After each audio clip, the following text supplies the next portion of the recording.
بچے برائی سے کیسے بچتے ہیں اور نیکی پر کیسے مائل ہوتے ہیں؟ وہ کون سے فیکٹرز ہیں جو کسی بچے کو برائی سے بچانے اور نیکی پہ مائل کرنے، اور صرف بچے ہی نہیں، مجھے بھی، آپ کو بھی؟ دیکھیے، آج جس موضوع پہ میں گفتگو کر رہا ہوں، میں خدا کی قسم کھا کے کہہ سکتا ہوں کہ ان باتوں کی سب سے زیادہ ضرورت مجھے خود ہے۔ اللہ تعالیٰ میرے عمل اور میری نیتوں اور میرے معاملات کو بھی ٹھیک کرے اور آپ کے معاملات کو بھی ٹھیک کرے۔ اللہ کرے کہ میری عقل میں یہ بات آئے کہ میں آپ کو کچھ سکھانے سے زیادہ اپنے آپ کو کچھ بتانے کے لیے تیار ہو جاؤں۔ بہرحال میں 7 بنیادی فیکٹرز ہیں، 7 عوامل ہیں جن کو ہمیں سمجھنے کی ضرورت ہے۔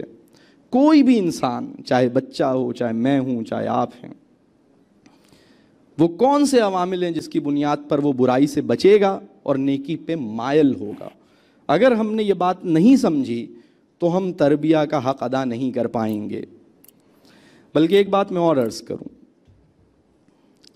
بچوں کی تربیہ کرتے ہوئے ہمیں یہ بات ذہن میں رکھنی چاہیے کہ ہم جنتیوں کی اصلاح کی فکر کر رہے ہیں۔ آپ مجھے یہ بتائیے کہ اگر کسی بچے کا انتقال ہو جائے جو بالغ نہیں ہوا، 12 سال کا کوئی بچہ، تو وہ سیدھا کہاں جائے گا؟ وہ بچہ جو بات نہیں مانتا، وہ بچہ جو کام نہیں کرتا، وہ بچہ جو فیل ہو گیا، وہ بچہ جو ٹیوشن پہ بھی اس کی ٹیچر ناراض ہے، اسکول میں بھی سب اس سے ناراض ہیں، دوسروں کو تنگ بھی کرتا ہے، کسی سبجیکٹ میں پاس بھی نہیں ہوا، قاری صاحب سے قرآن بھی نہیں پڑھ کے دے رہا، نمازیں بھی نہیں پڑھ رہا، آپ کو بھی تنگ کیا ہوا ہے، بات بھی نہیں مانتا، یہ 12 سال کا بچہ اگر انتقال کر جائے تو کہاں جائے گا؟ Are you sure? اور اگر آپ انتقال فرما جائیں تو کیا آپ اس یقین سے کہہ سکتے ہیں کہ میں جنت میں جاؤں گا؟ اس یقین سے کہہ سکتے ہیں؟ تو جناب ہمیں یہ بات سمجھنی ہوگی۔ ہمارے بچے کا پرابلم یہ ہے کہ ہمارا بچہ یہ سوچتا ہے کہ یہ انسان جو صبح شام ہمیں خدا سے ڈراتا رہتا ہے، یہ خدا سے ڈرتا کیوں نہیں ہے؟ خدا کا تذکرہ مجھے ٹھیک کرنے کے لیے تو کرتا ہے، اپنے آپ کو ٹھیک رکھنے کے لیے کیوں نہیں کرتا؟ میں آپ کو خدا کے خوف کی ایک بہت بڑی علامت جو ہمارے مزاج میں پیدا ہوتی ہے، میں اس کا تذکرہ کرتا ہوں۔ وہ انسان جس کے مزاج سے لوگ تنگ آئے ہوئے ہیں، وہ خدا سے ٹھیک طرح سے ابھی تک ڈرا نہیں ہے۔ آپ یہ بات سمجھ لیجئے، وہ انسان جس کے مزاج سے لوگ پریشان ہیں، چاہے بچے ہوں، چاہے بیوی ہو، چاہے والدہ ہو، چاہے بہن ہو، چاہے پڑوسی ہو، چاہے دوست ہو، چاہے آفس کے کولیگز ہوں، اگر میرے مزاج سے آپ تنگ آئے ہوئے ہیں تو یہ اس بات کا سب سے بڑا انڈیکیٹر ہے کہ میں خدا کے خوف کو جس طرح میرے دل میں، خدا کا خوف کیا ہے؟ خدا کا خوف خدا کے محبت کی اپوزٹ اسٹیٹ کا نام نہیں ہے۔ خدا کی محبت خدا کے خوف کے اپوزٹ اسٹیٹ کا نام نہیں ہے۔ خدا کی محبت خدا کے خوف کی فلپ سائیڈ ہے، خدا کا خوف خدا کی محبت کی فلپ سائیڈ۔ اس دنیا میں بھی ہمیں جس انسان سے محبت ہوتی ہے، ہمیں امید بھی ہوتی ہے اور ہمیں ڈر بھی ہوتا ہے۔ ہمیں ڈر ہوتا ہے کہیں ناراض نہ ہو جائے، ہمیں ڈر ہوتا ہے کہیں ہم سے نا امید نہ ہو جائے، ہمیں ڈر ہوتا ہے کہیں ہم سے دور نہ ہو جائے، ہمیں ڈر ہوتا ہے کہیں ہم اس کا دل توڑ نہ دیں، ہمیں ڈر ہوتا ہے کہیں ہم اس کو ناراض نہ کر دیں اپنے کسی عمل سے، اور ہمیں امید ہوتی ہے کہ یہ ہمیں مل جائے گا، ہمیں امید ہوتی ہے کہ یہ ہمارے پاس ہوگا، ہمیں امید ہوتی ہے کہ اس کا اور میرا تعلق مجھے ایک نئی توانائی دے گا۔ یہ محبت کے اندر خوف اور امید اصل میں ایک ہی جذبے کے اندر 2 بدلتی ہوئی کیفیات ہیں۔ مومن کے دل میں اللہ کا خوف اور اللہ کی محبت ایک ساتھ رہتی ہے، ایک ساتھ پیدا ہوتی ہے۔ وہ انسان جو یہ کہتا ہے کہ میں اللہ سے ڈرتا تو نہیں ہوں، مجھے تو اللہ سے محبت ہے، وہ اللہ کو پہچانتا نہیں ہے۔ وہ انسان جو اللہ سے ڈرتا ہے اور اس کی امیدیں نہیں ہیں، اللہ سے محبت تو محسوس نہیں کرتا، بس اللہ کا خوف محسوس کرتا ہے، وہ بھی ٹھیک سے اللہ کو نہیں پہچانتا۔ تو یہ جو بات میں عرض کر رہا تھا کہ ہمیں آج کے بچے کا پرابلم یہ ہے کہ وہ یہ پریشان ہے کہ یہ انسان جو ہمیں جنت میں پہنچانے کے لیے بیتاب ہے، اپنے آپ کو آتش نار سے بچانے کے لیے پریشان کیوں نہیں ہے؟ یعنی آپ سوچئے کہ ایک آلودہ ایک پاکیزہ کو ٹھیک کرنے پہ تلا ہوا ہے، ایک امپیور یا لیس پیور ایک پیور کو سیدھا کرنے پہ تلا ہوا ہے، اور یہ انتقال فرما جائے تو جنت ہے، میں انتقال فرما جاؤں تو اللہم حاسبنی حسابا یسیرا، اللہ میرے ساتھ آسانی کا معاملہ کرے، آپ کے ساتھ آسانی کا معاملہ کرے۔ تو جب ہم بچوں کی تربیہ کریں تو اس کے اندر یہ ایلیمنٹ، یہ ایسپیکٹ ہمارے ذہن میں رہے کہ یہ تو ویسے ہی اللہ نے ان کو معصوم اور پاکیزہ بنایا ہے۔ انسان کے اندر آلودگیوں کے انبار بلوغت کے بعد اس کے نفس میں پیدا ہوتے ہیں۔ تزکیے کی اصل ذمہ داری بلوغت کے بعد اس پر عائد ہوتی ہے، لیکن ہم یہ شعور نہیں دے پائے۔ میں 7 عوامل وہ کیا ہیں جس سے بچے برائی سے بچتے ہیں اور نیکی کی طرف مائل ہوتے ہیں، اب میں ان 7 فیکٹرز کو لسٹ ڈاؤن کر رہا ہوں۔ سب سے پہلی بات جس کی بنیاد پر کوئی بھی انسان، میں، آپ یا کوئی بچہ، حتیٰ کہ کوئی غیر مسلم بھی اگر کسی نیکی پہ مائل ہو رہا ہے اور کسی برائی یا خرابی سے بچ رہا ہے، اس کی سب سے بڑی وجہ یہ ہے کہ رب کریم نے ہماری فطرت کو مسلمان بنایا ہے، ہماری فطرت کو نیک بنایا ہے، ہماری فطرت کو ٹھیک بنایا ہے۔ اگر رب کریم ہماری فطرت کو ٹھیک نہیں بناتا تو ہمارے لیے کیسے ممکن تھا کہ ہم اپنے آپ کو ٹھیک کر لیتے؟ وہ انسان جس کی فطرت ہی اللہ نے ٹھیک نہ بنائی ہو، وہ اپنے آپ کو کیسے، میں اور آپ اس کی کیسے تربیہ کریں گے جس کی فطرت ہی اللہ نے ٹھیک نہیں بنائی؟ اور الحمدللہ قرآن میں اللہ تعالیٰ یہ بات بتاتے ہیں، سورہ روم کے اندر یہ بات بتائی، اور جگہوں پہ اللہ تعالیٰ نے یہ بات بتائی کہ ہر انسان کی فطرت کو الحمدللہ اللہ تعالیٰ کا بہت بڑا احسان یہ ہے کہ اس نے ہماری فطرت نیک بنائی ہے۔ ہماری فطرت کو، ہمیں جب پیدا کیا ہے تو ہمیں نیکی کے مزاج پہ پیدا کیا ہے، اور ہمارے اندر تمیز خیر و شر رکھی ہے، ہمیں تمیز خیر و شر ہمارے اندر رکھی گئی ہے۔ اور نیک، ہر انسان، کافر کے گھر میں بھی پیدا ہونے والا بچہ مسلمان پیدا ہوتا، لہٰذا اس کے اندر نیکی کا داعیہ الحمدللہ موجود رہتا ہے، اور یہ اس وقت ختم ہوتا ہے جب وہ اپنے اختیار کا غلط استعمال کرتا ہے۔ جب ایک بچہ یا کوئی بڑا اپنے اختیار کا غلط استعمال کرتا ہے اور برا کام کرتا ہے تو اپنی فطرت کے اوپر، کہہ لیجئے اپنی فطرت کو، یعنی اپنی فطرت کے اثر سے دور نکل جاتا ہے اور اپنے نفس کے اندر ایک خرابی پیدا کر لیتا ہے۔ ایک موقع پہ رسول اللہ صلی اللہ علیہ وسلم نے فرمایا گناہ کیا ہے؟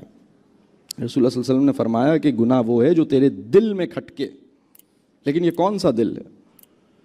یہ وہ دل ہے جو ہمیں پیدائشی طور پر ملا تھا، جو بالکل ٹھیک تھا، جس کے اندر برائی کے لیے ایک بیزاری تھی اور اچھائی کے لیے ایک لپک تھی، لیکن پھر ہم وہ دور نکل گئے۔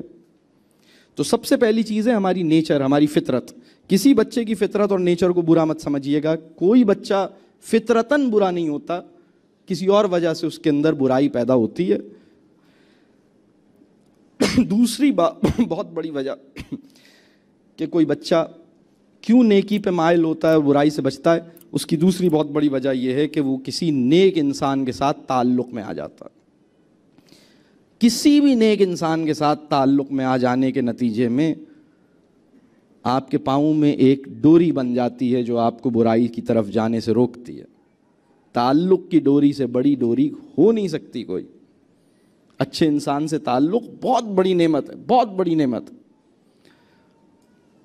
تیسرا جو بہت بڑا فیکٹر ہے وہ یہ ہے کہ اس کا شعور، اس کے اندر ایک شعور پیدا ہوتا ہے۔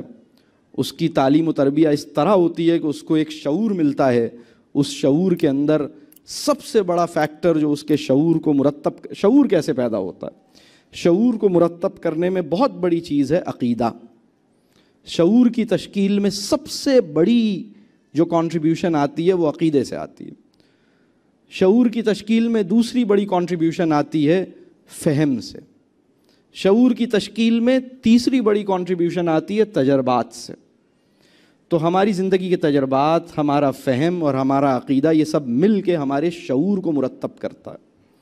پھر شعور کے اندر ایک بہت بڑی کہہ لیجئے نکھار پیدا ہوتا ہے، شعور کے اندر ایک گہرائی پیدا ہوتی ہے، شعور کے اندر ایک وسعت پیدا ہوتا ہے، شعور جو ہے وہ اور خوبصورت اور اچھا شعور بنتا ہے. اس کے اندر ایک بہت بڑا کنٹریبیوشن ہے مکالمہ، کسی اچھے انسان کے ساتھ باتیں. آپ یقین مانیے، آپ کو اگر اپنے والد صاحب یا والدہ کے ساتھ باتیں کرنے کے مواقع ملے تھے، ساری زندگی کی یونیورسٹی، کالج اور اسکول کی کلاسز ایک طرف، اپنی دادی جان، اپنے ابا جان، اپنی والدہ کے ساتھ جو ڈنر کے ٹیبل پہ بیٹھ کر کبھی باتیں کی ہیں، رات میں بیٹھ کے مونگ پھلیاں کھائیں اور باتیں کیں، بھلے زندگی میں تھوڑے ہی عرصے کیں، آپ یقین مانیے آپ کے شعور کے اندر جو سب سے خوبصورت چیز ڈلی ہے وہ ان باتوں کی وجہ سے ڈلی ہے. تو شعور کیسے تشکیل پاتا ہے؟ کلام الہی سے جڑ کے تشکیل پاتا ہے، عقیدہ درست ہونے سے تشکیل پاتا ہے، ایمان پختہ ہونے سے تشکیل پاتا ہے، کسی سمجھدار انسان سے مکالمے کے نتیجے میں تشکیل پاتا ہے، فہم نافع کی کوششیں، فہم نافع کی سچی طلب کے نتیجے میں تشکیل پاتا ہے. تو جب ہمارے اندر شعور پیدا ہوتا ہے تو وہ شعور ہمیں نیکی پہ، اگر وہ شعور کی ساخت صحیح ہے، اگر وہ شعور واقعی درست شعور ہے، اچھا شعور ہے، تو وہ ہمیں نیکی کی طرف اکسائے گا اور ہمیں برائی سے روکے گا. یہ تیسرا ایسپیکٹ ہے. چوتھا ایسپیکٹ یہ ہے رزق حلال. اور رزق حلال کیا ہے؟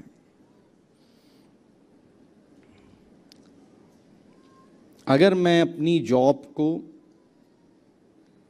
جو میں ایمانداری سے انجام دے رہا ہوں تو جو میں کما رہا ہوں وہ رزق حلال. بہت سے لوگ یہ سمجھتے ہیں کہ اچھا الحمدللہ میں کوئی ایسی غلط کام میں تو نہیں کما رہا. اچھے کام کے اندر بھی اپنے کام کو دیانتداری سے کرنے کے نتیجے میں جو آپ کمائیں گے وہ رزق حلال ہے. غلط کام کر کے تو جو بھی کمائیں گے وہ تو ہے ہی غلط. رشوت کے نتیجے میں، کسی اور فراڈ کے نتیجے میں جو کما رہے ہیں وہ تو ہے ہی غلط. لیکن اگر آپ اسکول میں پڑھاتے ہیں، اگر آپ کسی اور جگہ پر کچھ کام کرتے ہیں تو آپ اپنے کام کو پوری ایمانداری سے کرتے ہیں. جو بات آپ سے طے ہوئی ہے آپ اس کا پورا لحاظ رکھتے ہیں، تو جو آپ کمائیں گے وہ رزق حلال. رزق حلال جو ہے وہ تربیہ کے اندر ایک بہت بڑی شرط ہے. اللہ تعالیٰ یا اللہ ہمارے لیے یہ ممکن ہو کہ ہم رزق حلال کما سکیں. اور اگر ہماری زندگی میں ہم سے کوئی نااہلی یا خرابی یا غلطی ہوئی تو رب کریم اپنی قدرت خاص سے اس نااہلی کا ازالہ فرمائے اور اپنی قدرت خاص سے ہماری خرابیوں کی کوئی اصلاح فرمائے، اس کا ازالہ فرمائے، اس کی کوئی سد باب فرمائے. پانچواں پوائنٹ جو ہے جس کی وجہ سے ہم نیکی پہ مائل اور برائی سے بچتے ہیں وہ ہے ہماری نفسیاتی صحت، سائیکولوجیکل ہیلتھ. سائیکولوجیکل ہیلتھ کیسے ٹھیک رہتی ہے اور کیسے خراب ہوتی ہے؟ جتنا آپ فطرت سے دور ہوں گے آپ کی نفسیاتی صحت خراب ہوگی.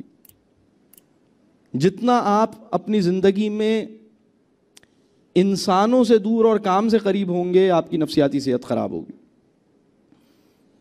جتنا آپ کی زندگی میں چیزیں لوگوں سے پیاری ہو جائیں گی آپ کی نفسیاتی صحت بگڑ جائے گی. جتنا آپ کی زندگی میں مطمئن ہونا مشکل ہو جائے گا نفسیاتی صحت بگڑ جائے گی. میرے پاس بہت سی عورتیں اور بہت سے مرد آتے ہیں. میں اپنی زندگی میں 25 سال مجھے اس شعبے میں ہو گئے. ربع صدی کے اس سفر میں میں نے ہزاروں لوگوں سے، ٹیچرز، پیرنٹس، پروفیسرز، علماء حضرات، بہت سے لوگوں سے ملاقاتیں کی. بعض اوقات میں دیکھتا ہوں کہ ایک آدمی ہے وہ اپنی بیوی سے خوش نہیں ہے، یا ایک عورت ہے وہ اپنے شوہر سے مطمئن نہیں ہے، خوش نہیں ہے. تو میں اس سے ایک سوال پوچھتا ہوں. میں اس سے پوچھتا ہوں مجھے بتاؤ، میں ایک سوال تم سے کروں گا، یہ بتاؤ کہ آخری دفعہ یہ سوال سوچنے کی تمہیں توفیق کب ہوئی؟ وہ سوال کیا ہے؟ اور میں ان سے پوچھتا ہوں یہ بتاؤ، یہ سوچو کہ اگر یہ آدمی تمہاری زندگی میں نہ آتا تو آج تم کہاں ہوتی؟ آدمی سے پوچھتا ہوں اگر یہ عورت تمہاری زندگی میں نہ آتی تو آج آپ کہاں ہوتے؟ وہ اولاد جو اپنے والدین سے ناخوش ہے، میں ان سے پوچھتا ہوں کہ اگر یہ لوگ تمہاری زندگی میں نہ آتے تو تم کہاں ہوتے؟ کیا ہوتا تمہارا؟ ہم یہ سوچتے نہیں ہیں. ہماری نفسیاتی صحت خراب ہو گئی ہے. ہمارے بچوں پر اتنا اسٹریس ہے کہ وہ سائیکولوجیکلی سک ہو گئے ہیں. سائیکولوجیکلی سک انسان جو ہے، اس کے لیے جاننے کے باوجود کہ صحیح عمل کیا ہے، وہ اس کے اوپر کہہ لیجئے اس کو اختیار کرنا دشوار ہوتا ہے. میں ذاتی طور پر ایسے لوگوں کو جانتا ہوں، آپ بھی شاید جانتے ہوں، بہت اچھے لوگ، بہت زبردست لوگ، اپنی زندگی کے اندر بہت بہترین اور بڑھیا لوگ، نمازوں کی پابندی کرتے ہیں، اچھی اخلاق سے پیش آتے ہیں، نیکی پہ رہتے ہیں، حلال کماتے ہیں، اچھے لوگ ہیں، محبت کرتے ہیں، والدین کی خدمت کرتے ہیں، گھروں میں اپنی خوش رکھتے ہیں سب کو.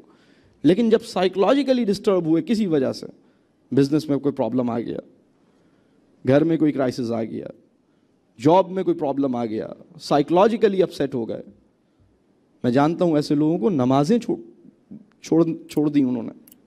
واقف ہیں آپ کی نظر میں ایسے لوگ کبھی آئے؟ ایسے لوگ آپ دیکھتے ہیں؟ بالکل الٹی باتیں کرنا شروع کر دی انہوں نے، اس لیے کہ سائیکولوجیکلی اپسیٹ ہو گئے. تو ہماری نفسیاتی صحت جو ہے، میں آپ کو ایک بات اور عرض کروں. رسول اللہ صلی اللہ علیہ وسلم کی ایک اور بات میرے ذہن میں ابھی ذہن میں آئی. کبھی آپ غور کیجئے، ہمیں کہا گیا کہ مسکرانا صدقہ ہے.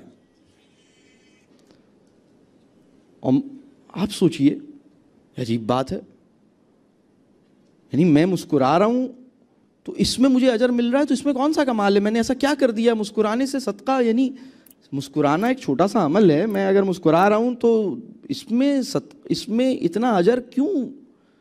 یعنی اگر ہم اس پہ غور کریں، اصل میں اس کے پیچھے بات یہ ہے کہ رب کریم یہ چاہتا ہے، اور اسلامی معاشرے کی شان یہ ہوتی ہے کہ وہ ایک دوسرے کی نفسیاتی صحت کو امپروو کرنے کی معاونت کرتا ہے.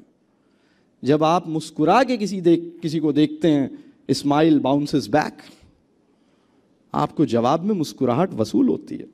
آپ کسی کو مسکرا کے سلام کرتے ہیں، آپ مسکرا کے اس کی خیریت پوچھتے ہیں، تھوڑی دیر کے لیے وہ اپنی پریشانی سے، چند سیکنڈز کے لیے، چند منٹ کے لیے وہ اس پریشانی کے فیس سے باہر آ جاتا ہے، اور وہ آپ کے چہرے کی مسکراہٹ دیکھ کے خوش ہو جاتا ہے. تو یہ جو مسکراتا ہوا چہرہ ہے، یہ نفسیاتی بیمار انسان کی تیمارداری کی سب سے کامیاب صورت ہے. میرے پاس لوگ آتے ہیں، وہ کہتے ہیں میرے بچے یا میرے بھائی یا میری بہن یا میری بیوی سائیکولوجیکلی پرابلم میں ہے، میں کیا کروں؟ تو میں ان سے کہتا ہوں کہ دوائیاں علاج نہیں ہیں، تم علاج بن سکتے ہو، تم دوا بن سکتے ہو. تمہارا چہرہ اس کی دوا ہے، تمہارا لہجہ اس کی دوا ہے، تمہاری باتیں اس کی دوا ہے، تمہارا تعلق اس کی دوا ہے. تو ایک دوسرے کی ایک اور بات آپ کبھی غور کیجئے، اسلامی معاشرے کی شان کیا بتائی گئی ہے. اسلامی معاشرہ جو اسلامی معاشرہ ہے، بہت سے لوگوں کے ذہن میں یہ کہ اچھا اسلامک اسٹیٹ میں شاید اکنامک پراسپیرٹی انشیورڈ ہے. جی نہیں، بالکل ایسا نہیں ہے. آپ بالکل یہ نہیں سمجھیے کہ اکنامک پراسپیرٹی گارنٹیڈ ہے، ایسا بالکل نہیں ہے. اکنامک پراسپیرٹی اسلامی معاشرے کے فروٹس ہیں، نتائج ہیں، جو مل بھی سکتے ہیں اور نہیں بھی مل سکتے. اسلامی معاشرے میں قحط بھی آتا ہے، اسلامی معاشرے میں فاقہ بھی ہوتا ہے، رب کریم آزماتا بھی ہے اسلامی معاشرے کو. خلیفہ کے عہد میں بھی ایسا ہو سکتا ہے. آپ کس چکر میں ہیں جناب؟ اسلامی معاشرے کی جو سب سے اہم بات ہے جس کو وہ انشور کرتا ہے، وہ یہ ہے کہ دوسرے انسان کی عزت نفس محفوظ رہے.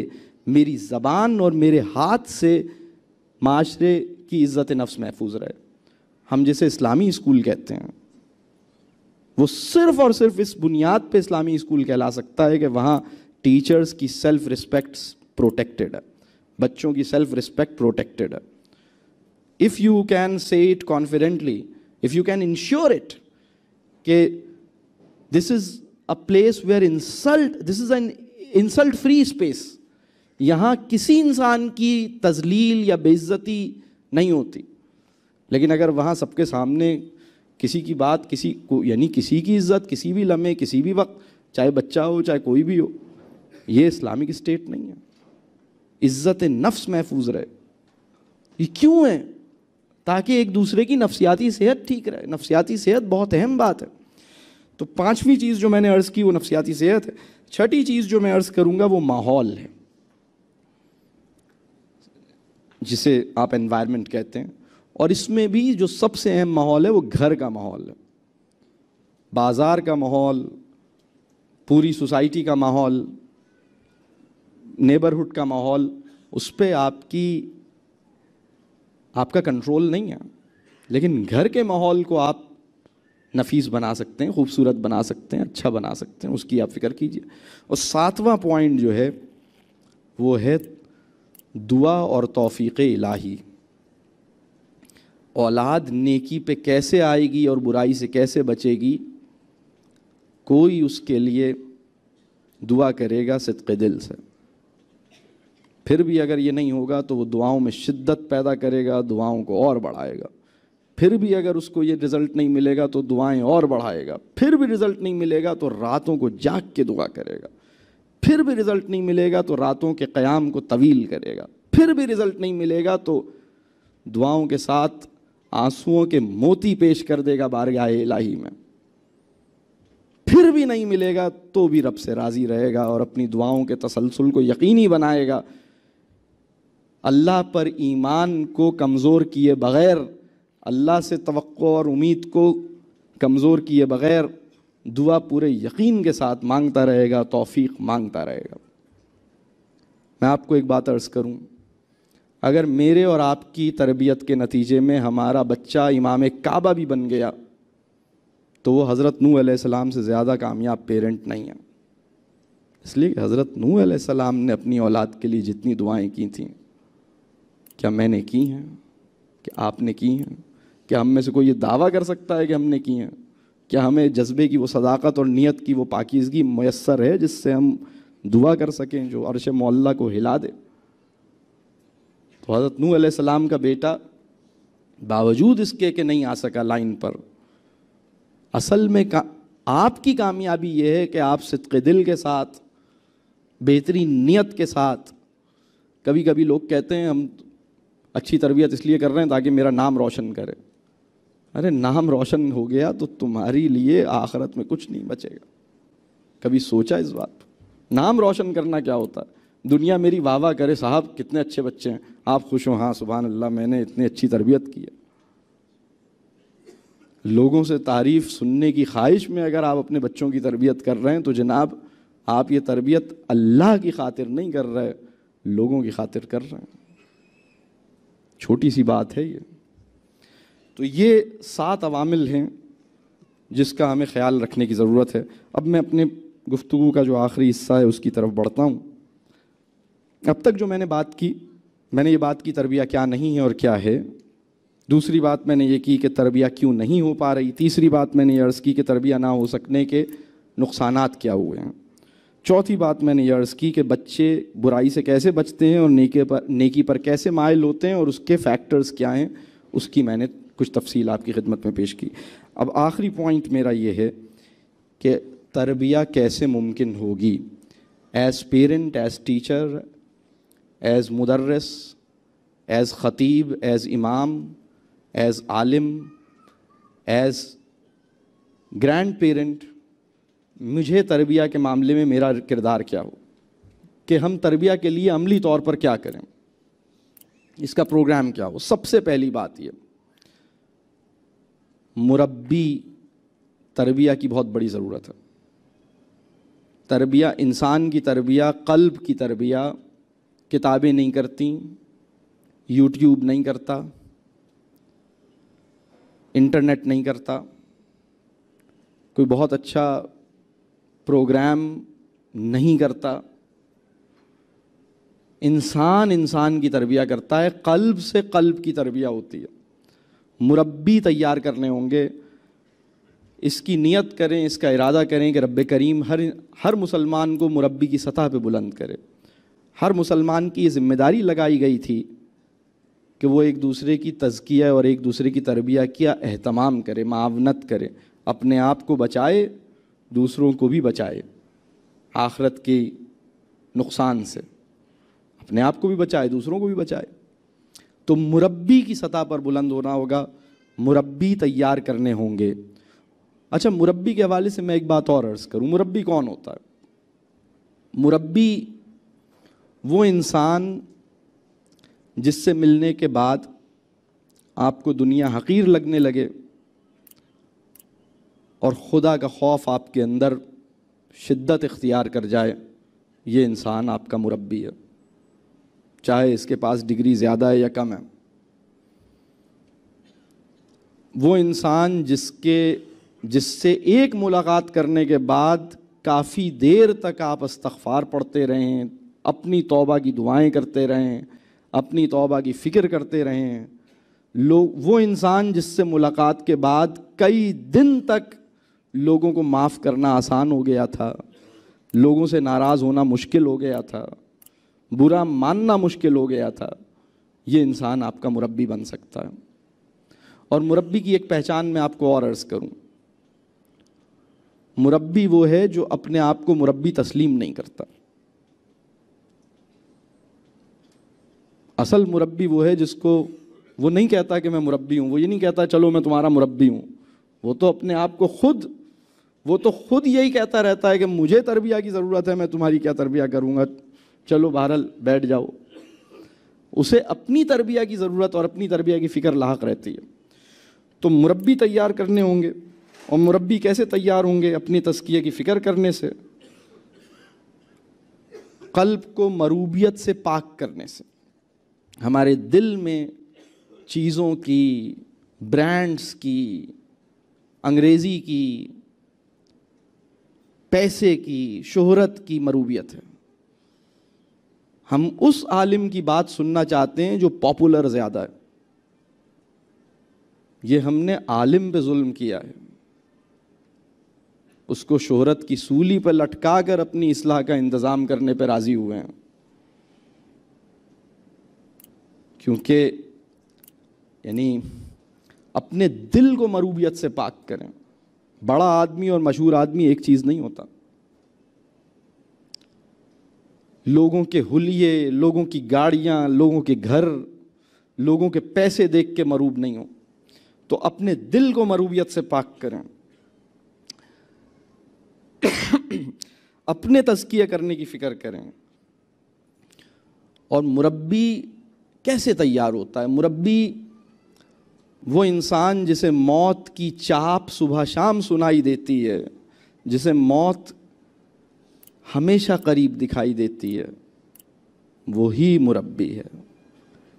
وہ انسان جس کا یہ خیال ہے کہ کم از کم 20 سال تک تو انتقال نہیں ہوگا میرا انشاءاللہ، کم از کم 20 سال تک تو مرنے والا نہیں ہوں، بالکل صحیح ہے، کوئی مسئلہ ہی نہیں ہے، نہ کولیسٹرول، نہ بلڈ پریشر، نہ شوگر۔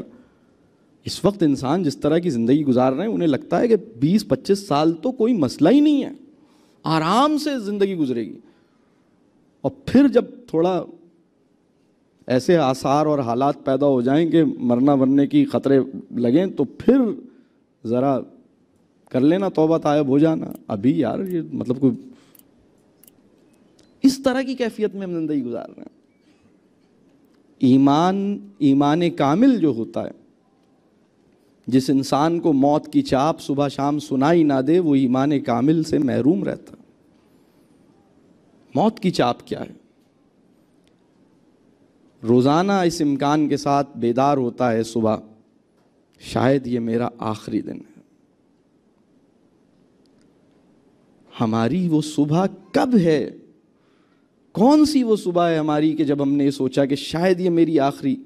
ہم تو الٹی احمقانہ باتیں کرتے ہیں، ہم تو بچے سے یہ کہتے ہیں پریشان مت ہو، ابھی تمہاری ماں زندہ ہے، you don't have to worry anything, ابھی میں زندہ ہوں، ابھی تمہارا باپ زندہ ہے، میں کروں گا، تمہیں کوئی پریشانی۔ تم کون ہو؟ تم خدا ہو۔